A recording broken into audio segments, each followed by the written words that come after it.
നമ്മുടെ സ്വന്തം ശ്രീനിവാസന്റെ പാടത്ത് ഇത്തവണയും സൂര്യകാന്തി പൂ പൂത്തിട്ടുണ്ട്.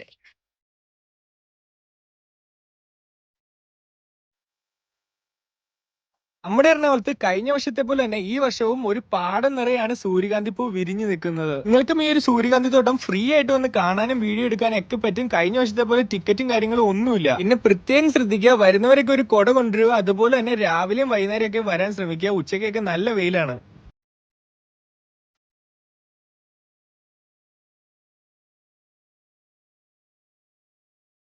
ഇങ്ങോട്ട് വരുന്നവർക്കൊക്കെ ലൈവായിട്ട് ഇവിടെ ഉൽപ്പാദിപ്പിക്കുന്ന പച്ചക്കറികളും മേടിക്കാവുന്നതാണ്. നല്ല വിലക്കുറവിലാണ് ഇവർ ഇവിടെ കൊടുക്കുന്നത്. അതിലുള്ള റെഡ് മഞ്ഞയൊക്കെ ആയിട്ടുള്ള തണ്ണിമത്തനുണ്ട്. ഇവിടെ വന്നു കഴിഞ്ഞാൽ നിങ്ങൾക്ക് ടേസ്റ്റ് ചെയ്ത സാധനങ്ങൾ മേടിക്കാവുന്നതാണ്. ലൊക്കേഷൻ വരുന്നത് കണ്ടനാടുള്ള സൺഫ്ലവർ ഫീൽഡ് ആണ്. അതുപോലെ തന്നെ നമ്മുടെ പ്രിയപ്പെട്ട നടൻ ശ്രീനിവാസൻ സാറിന്റെ ഓർമ്മയ്ക്കായിട്ട് നമ്മുടെ ലയൺസ് ക്ലബ്ബ് കൊടുത്തിരിക്കുന്ന ഒരു സ്മാരകവും ഉണ്ട്. അതും കൂടെ ഒന്ന് കാണിച്ചു തരാം. നമ്മുടെ സ്പോട്ട് കാണാൻ വരുന്നവരൊക്കെ വേസ്റ്റും മറ്റു പ്ലാസ്റ്റിക്കും ഒന്നും ഇവിടെ കൊണ്ടിട്ടത്